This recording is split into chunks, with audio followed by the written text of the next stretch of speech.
ഡൽഹി സ്ഫോടനത്തിന് പിന്നാലെ അതീവ ജാഗ്രതയിലാണ് രാജ്യം. പ്രധാന നഗരങ്ങളിൽ സുരക്ഷ വർദ്ധിപ്പിച്ചിട്ടുണ്ട്. കേരളത്തിലും ജാഗ്രതാ നിർദ്ദേശമാണ്. റെയിൽവേ സ്റ്റേഷനുകളിലും ബസ് സ്റ്റാൻഡുകളിലും പരിശോധന നടക്കുകയാണ്. ആരാധനാലയങ്ങളിലും ആളുകൾ കൂടുന്ന സ്ഥലങ്ങളിലും ജാഗ്രത വേണമെന്ന് DGP ജില്ലാ പോലീസ് മേധാവിമാർക്ക് നിർദ്ദേശം നൽകിയിട്ടുണ്ട്. വിവരങ്ങളുമായി ശരത് ലാലും അനേന സതീഷും അഞ്ജു ജയപ്രകാശുമാണ് നമുക്കൊപ്പം ഉള്ളത്. ആദ്യം ശരത് ലാലിലേക്ക് പോവുകയാണ്. ശരത്ത്, ആദ്യം ഉണ്ടായിരുന്ന സ്വഭാവത്തിലല്ല ഇപ്പോൾ കാര്യങ്ങളുടെ കിടപ്പ് കിടക്കുന്നത്. സംഭവം ഗുരുതരമായിരിക്കുകയാണ്. 10 പേർ മരിച്ചിരിക്കുന്നു എന്ന വാർത്തകൾ വരുന്നു. പരിക്കേറ്റവരുടെ എണ്ണത്തിൽ വർധനവുണ്ടായിട്ടുണ്ടോ? പോലീസിൽ നിന്നും ലഭിക്കുന്ന വിവരങ്ങൾ എന്തൊക്കെയാണ്?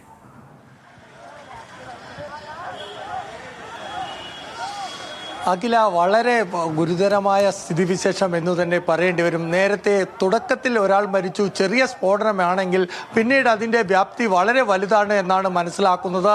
കാരണം അത്യുഗ്ര സ്ഫോടനം എന്ന് തന്നെ ഇപ്പോൾ ദൃക്സാക്ഷികളും പോലീസും ഇക്കാര്യം വ്യക്തമാക്കുന്നുണ്ട്. ഏതായാലും വളരെ പ്രധാനപ്പെട്ട ഒരു വിഷയം തന്നെയാണ് കേന്ദ്ര സർക്കാരിന് മുമ്പിൽ ഈ സ്ഫോടനം ഉയർത്തി വന്നിരിക്കുന്നത്. ഇത്രയും സ്ഫോടനത്തിലേക്ക് കാര്യങ്ങൾ എത്തിച്ചിരിക്കുന്നു എന്നതാണ് അരവിന്ദ് കെജ്രിവാൾ ഇപ്പോൾ അല്പം മുമ്പ് ഇതിനെ വിമർശിച്ചു രംഗത്ത് വന്നിരിക്കുന്നത്.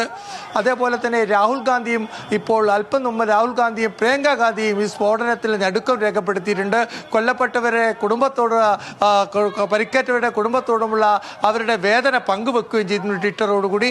ഏതായാലും ഇത്തരം ഒരു വലിയ ഒരു സംഭവം, അത്യുഗ്രമായ സ്ഫോടനമാണ് നടന്നത് എന്നതാണ് നമുക്ക് ഇപ്പോൾ പോലീസിൽ നിന്ന് ലഭിക്കും. 10 മരണം ഔദ്യോഗികമായി സ്ഥിരീകരിച്ചിട്ടുണ്ടെങ്കിലും മരണസംഖ്യ ഉയരുമെന്ന് തന്നെയാണ് ഇപ്പോൾ നമുക്ക് ആശുപത്രിയിൽ നിന്ന് ലഭിക്കുന്ന വിവരം. അതുകൊണ്ട് തന്നെ കൂടുതൽ കാര്യങ്ങൾ നമ്മൾ അല്പസമയം കൊണ്ട് നമുക്ക് വ്യക്തമാകും എന്ന് തന്നെ ഇപ്പോൾ നമുക്ക് പറയേണ്ടി വരും. അഖില, ഇതിലെ വളരെ പ്രധാനപ്പെട്ട ഒരു കാര്യം നേരത്തെ പോലീസ് കമ്മീഷണർ വ്യക്തമാക്കിയതാണ്. വളരെ പതുക്കെ വന്ന ഒരു കാറിൻ്റെ ഉദ്ദേശിച്ച വാഹനം പൊട്ടിത്തെറിക്കുകയായിരുന്നു. തുടർന്ന് തൊട്ടടുത്ത വളരെ പ്രധാനപ്പെട്ട ഒരു കാര്യം എന്ന് പറഞ്ഞാൽ ഈ റിക്ഷയും അതുപോലെ ഓട്ടോറിക്ഷകൾക്ക് അടക്കമുള്ള കാറുകൾക്കും ഒക്കെ തീപിടിച്ചു എന്ന് തന്നെ നമുക്ക് ദൃശ്യങ്ങളിൽ കാണാൻ കഴിയും. ഗുരുതരമായ ഒരു സ്ഥിതിവിശേഷം തന്നെയാണ് ഇപ്പോൾ റെഡ് ഫോർട്ടിനും ചുറ്റും ഉള്ളത്.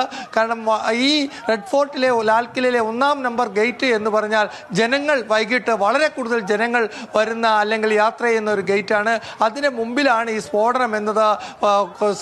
ഈ സ്ഫോടനത്തിൻ്റെ ഗുരുതരാവസ്ഥ കൂടുതൽ ഭയാനകമാക്കുന്നു. അതേപോലെ തന്നെ ഈ മരണം, അതായത് മൃതശരീരത്തിന്റെ ഭാഗങ്ങൾ ചെതറിക്കിടക്കുന്ന പല പിക്ചറുകളും ഇപ്പോൾ വിവിധ സമൂഹ മാധ്യമങ്ങൾ പ്രചരിക്കുന്നുണ്ട്. അത് വളരെ ഭയാനകമാണ്. അത് കാണുമ്പോൾ മരണസംഖ്യ ഏറും എന്ന് തന്നെ നമുക്ക് പറയേണ്ടി വരും.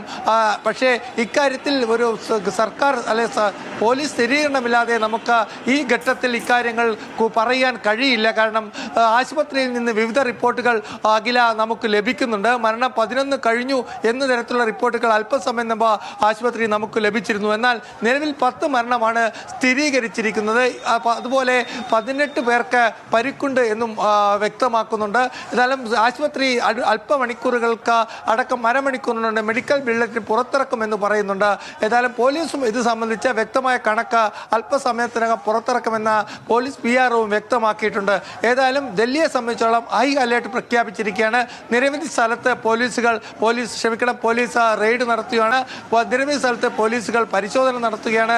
നിരവധി ഭാഗങ്ങളിൽ ജനങ്ങൾ തന്നെ മാർക്കറ്റുകളിൽ നിന്ന് മാറി നിൽക്കുകയാണ്. മാർക്കറ്റുകളും അതുപോലെ റെയിൽവേ സ്റ്റേഷനുകൾ, മെട്രോ സ്റ്റേഷനുകൾ, സിനിമാ ഹാളുകൾ എന്നിവിടങ്ങളിലൊക്കെ തന്നെ അതീവ ജാഗ്രത നിർദ്ദേശവും പോലീസ് പരിശോധനയും നടത്തുന്നു എന്ന് വേണം പറയാം. ഏതായാലും SPGയുടെ പ്രത്യേക സംഘം ഇപ്പോൾ ആ പ്രദേശങ്ങളിൽ, സ്ഫോടനം നടന്ന പ്രദേശങ്ങളിൽ പരിശോധിക്കുകയാണ്. കാരണം RDX ഉണ്ടോ, RDXന്റെ കാര്യങ്ങൾ, RDX അടക്കമുള്ള സ്ഫോടനത്തിന് ഉപയോഗിച്ച ഏത് വസ്തുക്കളാണ് എന്ത് കണ്ടെത്താനുള്ള ഫോറൻസിക് ഒപ്പം തന്നെയാണ് NSGയുടെ പ്രത്യേക സംഘവും പരിശോധന നടത്തുന്നത്. അല്പസമയം കൊണ്ട് തന്നെ ഏത് വസ്തുവാണ് സ്ഫോടനത്തിൽ ഉപയോഗിച്ചത് എന്ന കാര്യം വ്യക്തമാവും. പക്ഷേ ഇതുവരെ ഇതൊരു തീവ്രവാദി ആക്രമണമാണോ, RDX സ്ഫോടനമാണോ, മറ്റുള്ള കാര്യങ്ങളൊന്നും ഡൽഹി പോലീസ് സ്ഥിരീകരിച്ചിട്ടില്ല. അല്ലെങ്കിൽ ഇത് സംബന്ധിച്ച് ഒന്നും പറഞ്ഞിട്ടില്ല. അല്പമണിക്കൂറുകൾ കൊണ്ട് ഇക്കാര്യത്തിൽ ഡൽഹി പോലീസിന്റെ ഭാഗത്തുനിന്ന് പത്രക്കുറിപ്പ് ഇറങ്ങും എന്ന് തന്നെയാണ് പത്രക്കുറിപ്പ് ഇറങ്ങേണ്ടിയിരിക്കുന്നു കൂടുതൽ വിവരങ്ങൾ ലഭിക്കാൻ. അനേനയിലേക്ക്